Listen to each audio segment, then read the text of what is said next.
Hello, எல்லாம் என் அன்பான நேயர்களுக்கு வணக்கம். இன்றைக்கி நான் ஸ்டீல் கட் ஓட்ஸ்ன்ட்டு கிடைக்கும், அதில் வச்சு காரா தோசை எப்படி பண்ணுறதுன்ட்டு காட்டிக்கும். 1 கப் அளவுக்கு நீங்கள் ஸ்டீல் கட் ஓட்ஸ் எடுத்துட்டாக்கா அதே ஈக்குவல் மெஷர்மெண்ட்டு கருப்பு உளுந்து எடுத்துக்கணும். நான் கருப்பு உளுந்து யூஸ் பண்ணியிருக்கேன். உங்களுக்கு வேண்டாம்னாக்கா நீங்கள் நார்மல் வெள்ளை உளுந்து கூட யூஸ் பண்ணலாம். பட் முடிஞ்ச அளவுக்கு கருப்பு உளுந்து யூஸ் பண்ணக்கா போனுக்கு ஸ்ட்ரென்த் கொடுக்கும். இந்த steel cut oats high fibre இருக்கிறதுனால வெயிட் லாஸ் பண்ணிக்கணும்னு நினைக்கிறவா கண்டிப்பாக இந்த மாதிரி ஓட்ஸை யூஸ் பண்ணலாம். பட் என்னன்னாக்கா இன்றைக்கி இதில் ஒரு விஷயம், ராத்திரியே நீங்கள் நல்லா 2க்கு 3 தடவை கழுவிட்டு ஸ்டீல் கட் ஓட்ஸு பின்ன உளுந்து சேர்த்து ஊற வச்சுடுங்க. காலையில் பிரேக்ஃபாஸ்ட்டுக்கு ஈஸியாக பண்ணிக்கலாம். இதுக்கு புளிக்கணுன்ற தேவையில்லை.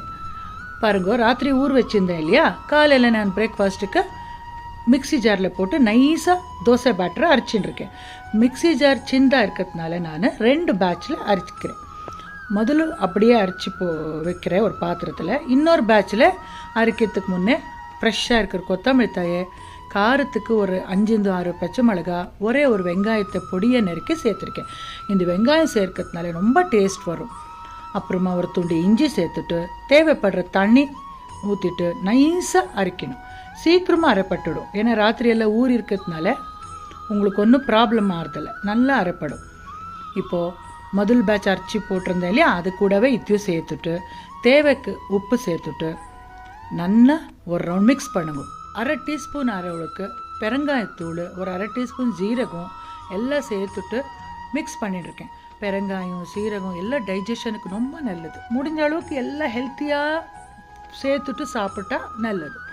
ஓகே, இப்போ பாருங்கள், தோசை கன்சிஸ்டன்சிக்கு பேட்டரை அட்ஜஸ்ட் பண்ணணும். ஒரு சூடு தண்ணி ஊற்றிட்டு எவ்வளோ மெலிசா வேணுமானாலும் நீங்கள் வாக்கலாம். சுத்தூறு எண்ணெய் விட்டுட்டு நல்லா முறமுறான்ட்டு வேக வச்சு ஆனால் தோசை சுட்டு எடுத்தாக்கா சூப்பராக வரும். பாருங்க காரா தோசை. ஏன்னா பச்சை மிளகாய் சேர்த்துருக்கிறதுனால நல்லா காரசாரமாக இருக்கும். அது கூட தேங்காய் சட்னி பண்ணி சாப்பிடுங்க, பெஸ்ட்டு காம்பினேஷன். தக்காளி சட்னி கூட நல்லா இருக்கும், பட் தேங்காய் சட்னி ரொம்பவே நல்லா இருக்கும். இந்த வீடியோ பார்த்த உடனே கண்டிப்பாக நீங்களும் ஸ்டீல் கட் ஓட்ஸ் நினச்சி காரத்தில் ஈஸியாக பிரேக்ஃபாஸ்ட் பண்ணி சர்வ் பண்ணுங்க ஃப்ரெண்ட்ஸ். ஆரோக்கியமாக இருக்கலாம், ஆரோக்கியமாக சாப்பிட்லாம். அடுத்த வீடியோவில் சந்திக்கிற வரைக்கும் சைனிங் ஆஃப், பாய்.